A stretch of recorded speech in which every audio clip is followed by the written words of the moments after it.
Tout au long de l'histoire d'Hollywood, de nombreux acteurs et actrices ont subi une grande pression en coulisses. L'âge d'or d'Hollywood comptait des films et des stars célèbres, mais aussi des luttes personnelles qui ont conduit certains à des fins tragiques. Restez avec nous alors que nous examinerons des acteurs notables de cette époque qui ont mis fin à leur jour en raison de divers défis. Rejoignez-nous pour honorer leur mémoire en partageant leurs histoires, les difficultés qu'ils ont rencontrées et l'impact durable qu'ils ont eu sur le cinéma. D'abord, Ross Alexander. Ross Alexander était un acteur de théâtre et de cinéma américain qui est devenu célèbre au début des années 1930. Né à Brooklyn, New York, Alexander a commencé sa carrière d'acteur à Broadway avant de passer aux films d'Hollywood. Il a signé avec Warner Brothers et est apparu dans des films tels que Captain Blood aux côtés d'Errol Flynn et Le songe d'une nuit d'été. Malgré son succès professionnel, Alexander a fait face à des défis personnels importants. Sa première épouse, l'actrice Aleda Friel, est morte par suicide en 1935, ce qui l'a profondément affecté. De plus, il a eu du mal avec sa sexualité à une époque où l'homosexualité était stigmatisée. Face à des dettes croissantes et une carrière en déclin, Alexander est devenu déprimé. Le 2 janvier 1937, à l'âge de 29 ans, Ross Alexander est mort d'une blessure par balle auto-infligée dans la grange, derrière sa maison à Los Angeles, Californie. La combinaison du chagrin personnel, des difficultés financières et des pressions professionnelles a contribué à sa décision tragique. Sa mort a mis en lumière les immenses pressions auxquelles les acteurs étaient confrontés pendant l'âge d'or d'Hollywood, souvent dissimulés derrière le glamour de l'industrie. Deuxièmement, George Reeves. George Reeves était un acteur américain surtout connu pour avoir interprété Superman dans la série télévisée des années 1950, Les Aventures de Superman. Né à Woolstock, Iowa, Reeves a commencé sa carrière cinématographique avec un rôle dans Autant en emporte le vent comme l'un des prétendants de Scarlett O'Hara. Malgré des rôles dans de nombreux films, il a trouvé une renommée durable à la télévision en tant qu'homme d'acier. Le 16 juin 1959, à l'âge de 45 ans, Reeves a été retrouvé mort d'une blessure par balle à son domicile de Benedict Canyon, Los Angeles. La mort a été officiellement déclarée un suicide, mais les circonstances entourant cet événement ont conduit à de nombreuses spéculations. Étaient présents dans la maison sa fiancée, Léonore Lemon, et quelques invités. Des rapports sur des déclarations incohérentes, l'absence de tests de résidus de poudre et de possibles liaisons amoureuses ont alimenté les théories d'un tir accidentel ou d'un acte criminel. Reeves avait été apparemment abattu par le fait d'être catalogué et éprouvait des difficultés à trouver du travail au-delà de Superman. L'ambiguïté de sa mort a été le sujet de livres et de films, y compris Hollywoodland 2016, qui a exploré diverses théories. Son décès reste l'un des mystères durables de Hollywood, reflétant les complexités derrière les personnalités publiques de ces stars. James Whale était un réalisateur de films britannique influent, surtout connu pour son travail dans le genre de l'horreur durant l'âge d'or d'Hollywood. Né à Dudley, en Angleterre, Whale a réalisé des classiques tels que Frankenstein, The Old Dark House, The Invisible Man et Bride of Frankenstein. Ces films étaient célébrés pour leur style atmosphérique et leur narration innovante. Plus tard dans sa vie, Whale a fait face à des luttes personnelles, y compris le déclin de sa carrière et des problèmes de santé suite à une série d'accidents vasculaires cérébraux. Ouvertement homosexuel à une époque où cela était socialement inacceptable, il a lutté contre les pressions sociales. Le 29 mai 1957, à l'âge de 67 ans, Whale est mort noyé dans la piscine de sa maison à Pacific Palisades, à Los Angeles.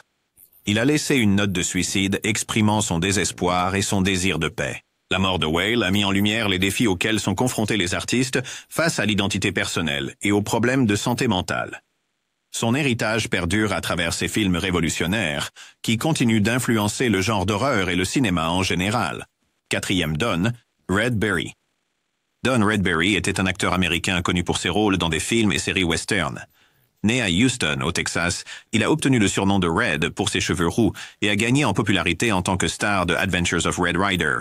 Tout au long des années 1940, il est devenu un pilier des westerns de série B, incarnant des héros coriaces et tireurs d'élite. Malgré ses premiers succès, la carrière de Berry a décliné dans les années 1950, et il a rencontré des problèmes personnels, notamment l'alcoolisme et des relations tumultueuses. Le 17 juillet 1980, à l'âge de 68 ans, Berry est mort d'une blessure par balle auto-infligée dans sa maison de North Hollywood à Los Angeles. La police avait été appelée à la résidence plus tôt en raison d'un conflit domestique avec sa femme séparée, Barbara. La mort de Berry a souligné les luttes personnelles qui peuvent, la renommée déclinante de l'entreprise, et les difficultés auxquelles certains acteurs sont confrontés pour s'adapter à une industrie en évolution. Ses contributions au genre western restent une partie de la riche tapisserie du cinéma classique hollywoodien. Peyote Gig Young. Gig Young était un acteur américain célèbre pour son personnage charmant et sophistiqué à l'écran.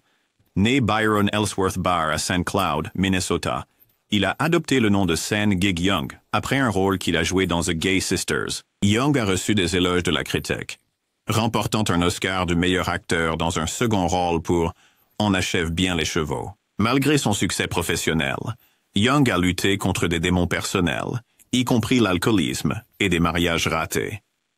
Le 19 octobre 1978, à l'âge de 64 ans, Young et sa cinquième épouse, Kim Schmidt, ont été retrouvés morts dans leur appartement à Manhattan, à New York. Les enquêtes ont conclu que Young avait tiré sur sa femme de 31 ans, avant de retourner l'arme contre lui, dans ce qui semblait être un meurtre-suicide. L'événement tragique s'est produit juste quelques semaines après leur mariage et a choqué la communauté du divertissement. Les facteurs contribuant à l'incident pourraient avoir inclus la détérioration de la santé mentale de Young, l'abus de substances et les frustrations professionnelles. Sa mort sert de rappel brutal des luttes cachées auxquelles les individus peuvent faire face derrière leur personnalité publique. 6. Philip Loeb. Philip Loeb était un acteur et éducateur américain connu pour son rôle de Jake Goldberg dans la sitcom télévisée des débuts, The Goldbergs. Né à Philadelphie, en Pennsylvanie, Loeb était également un défenseur dévoué des droits des acteurs et membre de l'Actors Equity Association.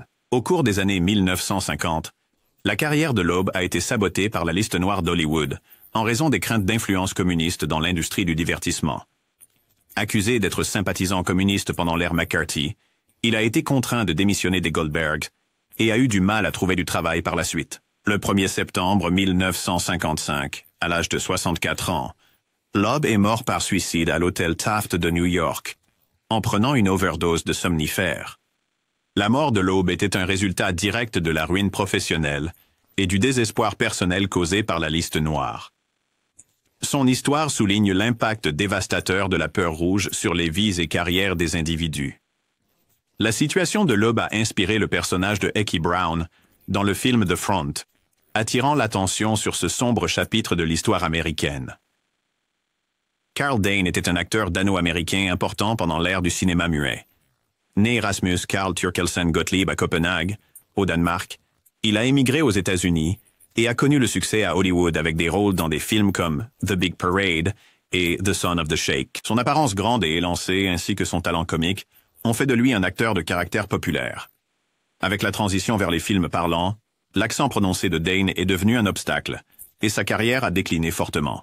Confronté à des difficultés financières et à une humiliation personnelle, il a essayé divers métiers, y compris la gestion d'un stand de hot-dog près du studio où il avait autrefois travaillé comme vedette. Le 14 avril 1934, à l'âge de 47 ans, Carl Dane est mort d'une blessure par balle auto-infligée dans son appartement de Los Angeles. Sa mort a mis en lumière l'impact brutal des évolutions technologiques de l'industrie sur les artistes individuels. L'histoire de Dane est un exemple poignant de la manière dont la célébrité peut être éphémère et comment des circonstances changeantes peuvent mener à une tragédie personnelle. 8. John Bowers. John Bowers était un acteur américain qui a connu la célébrité pendant l'ère du cinéma muet. Né John E. Bowersox à Garrett, Indiana, il est apparu dans plus de 90 films, dont des œuvres notables comme Lorna Doone et Robin des Bois avec Douglas Fairbanks. Avec l'arrivée du son au cinéma, la carrière de Bowers a vacillé, et il a eu du mal à décrocher des rôles. Le 17 novembre 1936, à l'âge de 50 ans, Bowers aurait navigué dans l'océan Pacifique depuis Santa Monica, Californie, dans une petite embarcation. Son corps a été découvert échoué sur le rivage quelques jours plus tard, et il a été présumé qu'il était mort par suicide. La légende raconte que le désespoir de Bowers face à sa carrière déclinante l'a conduit à son acte final. Son histoire est souvent citée comme une inspiration pour le personnage de Norman Maine dans « Une étoile est née ». La fin tragique de Bowers reflète les dures réalités auxquelles de nombreux acteurs de films muets ont été confrontés, peinant à s'adapter à la nouvelle ère du cinéma parlant. Nointa Paul Byrne. Paul Byrne était un réalisateur, scénariste et producteur de cinéma américain d'origine allemande chez Metro-Goldwyn-Mayer, MGM. Né Paul Levy à Hambourg, en Allemagne, il est devenu une figure respectée à Hollywood, connu pour son travail en coulisses. En juillet 1932, il a épousé la star montante, Jean Harlow.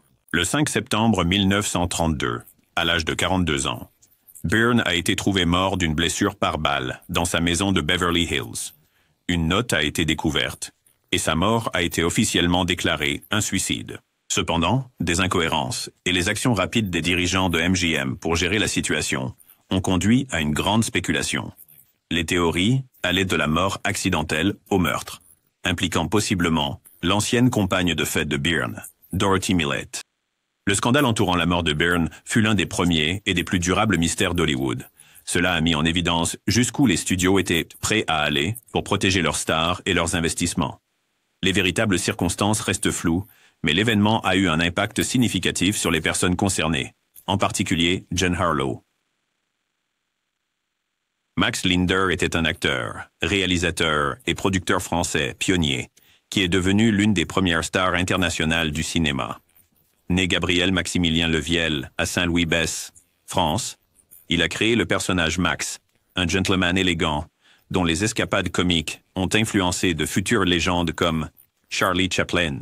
La carrière de Linder a été interrompue par la Première Guerre mondiale, durant laquelle il a été blessé et a souffert de problèmes de santé, notamment de dépression et des effets de l'exposition au gaz. Malgré les tentatives pour relancer sa carrière après la guerre, il a lutté contre ses démons personnels. Le 31 octobre 1925, à l'âge de 41 ans, Max Linder et sa femme, Ellen Peters, sont morts dans un pacte de suicide dans une chambre d'hôtel à Paris. Ils ont laissé derrière eux leur fille âgée de 15 mois. Le couple a ingéré une dose mortelle de barbiturique et s'est entaillé les poignets. Le suicide de Linder fut l'aboutissement de ses luttes continues avec sa santé mentale et les pressions de sa profession. Sa mort fut une perte significative pour le cinéma des débuts, marquant la fin d'une carrière pionnière. 11e, George Sanders. George Sanders était un acteur britannique renommé pour son personnage à l'écran, suave et cynique. Né à Saint-Pétersbourg, Russie de parents britanniques, Sanders a déménagé en Angleterre après la Révolution russe. Il a joué dans des films tels que Rebecca, All About Eve, pour lequel il a remporté un Oscar du meilleur acteur dans un second rôle, et Le Portrait de Dorian Gray. Le 25 avril 1972, à l'âge de 65 ans, Sanders a été retrouvé mort dans une chambre d'hôtel à Castelldefels, Espagne. Il avait fait une overdose de barbiturique et une lettre de suicide exprimait son épuisement face à la vie. Sanders souffrait de démence et de problèmes de santé déclinants, ce qui a contribué à sa décision. Sa mort a attiré l'attention sur les problèmes de vieillissement et de santé mentale chez les acteurs. L'adieu éloquent de Sanders reflétait son esprit caractéristique et son détachement. Sa carrière distinguée a laissé un impact durable sur le cinéma, avec des performances qui continuent d'être célébrées. Charles Boyer était un acteur franco-américain, célèbre pour ses rôles romantiques dans des films comme Algiers, Gaslight et Love Affair. Né à Figeac, en France, Boyer est devenu une grande star hollywoodienne et a été nommé pour 4 Oscars. Le 26 août 1978, seulement 2 jours avant son 79e anniversaire, Boyer est mort par suicide à Phoenix, en Arizona, en ingérant une dose mortelle de barbiturique. Son épouse depuis 44 ans, l'actrice britannique Pat Patterson, était décédée d'un cancer quelques jours plus tôt. Le 24 août, accablé par le chagrin, Boyer a choisi de mettre fin à sa vie plutôt que de vivre sans elle. Leur mariage, long et dévoué, était bien connu à Hollywood. La mort de Boyer a souligné l'impact profond de la perte personnelle et les complexités du deuil. Son héritage en tant qu'acteur principal du cinéma classique reste influent. Pete Duell était un acteur américain reconnu pour son rôle de Hannibal Hyde dans la série télévisée Alias Smith & Jones.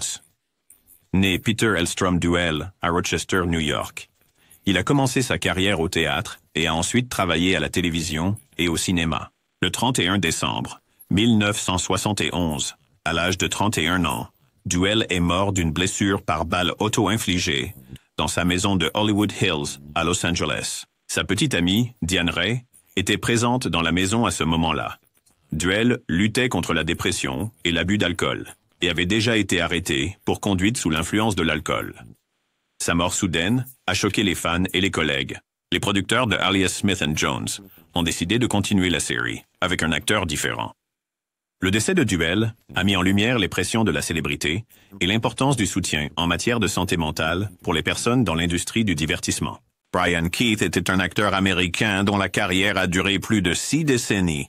Né Robert Alba Keith à Bayonne, New Jersey, il a joué dans des films comme The Parent Trap et des séries télévisées comme Family Affair. Le 24 juin 1997, à l'âge de 75 ans, Keith est mort d'une blessure par balle auto-infligée dans sa maison de Malibu en Californie. Il avait été diagnostiqué avec un cancer du poumon et un emphysème, causant de graves problèmes de santé. De plus, sa fille Daisy s'était suicidée en avril de la même année. La mort de Keith était le point culminant de souffrances physiques et de douleurs émotionnelles dues à des pertes personnelles. Sa disparition a attiré l'attention sur les luttes rencontrées par les personnes confrontées à une maladie chronique et au chagrin. Ses contributions au cinéma et à la télévision sont chéries par le public. Quincy, Richard Farnsworth. Richard Farnsworth était un acteur et cascadeur américain dont la carrière a débuté dans les années 1930. Né à Los Angeles, Californie, il a travaillé comme cascadeur avant de passer à l'acting. Farnsworth a reçu des nominations aux Oscars pour Comes a Horseman et The Straight Story. Le 6 octobre 2000, à l'âge de 80 ans, Farnsworth est décédé d'une blessure par balle auto-infligée dans son ranch à Lincoln, Nouveau-Mexique. Il souffrait d'un cancer de la prostate métastatique en phase terminale qui lui causait des douleurs atroces et limitait sa mobilité. La décision de Farnsworth de mettre fin à sa vie a été influencée par son désir d'éviter de nouvelles souffrances. Sa mort a mis en lumière des problèmes liés à la maladie terminale, la gestion de la douleur et les choix auxquels sont confrontées les personnes souffrant de graves problèmes de santé. L'héritage de Farnsworth comprend une œuvre qui illustre l'authenticité et le dévouement à son art. 6e. John Hall. John Hall était un acteur américain connu pour ses rôles dans des films d'aventure durant les années 1930 et 1940. Né Charles Felix Locker à Fresno, en Californie, il a joué dans des films comme Le Hurricane et Les Nuits d'Arabie.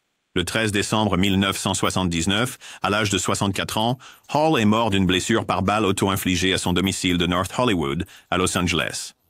Il avait été diagnostiqué avec un cancer de la vessie incurable, entraînant des douleurs significatives et une détérioration de sa santé. La mort de Hall était une réponse à son diagnostic terminal et à la souffrance qu'il éprouvait. Son décès a attiré l'attention sur les défis personnels auxquels font face les individus confrontés à une maladie grave. Les contributions de Hall au cinéma, particulièrement dans le genre d'aventure, restent une partie de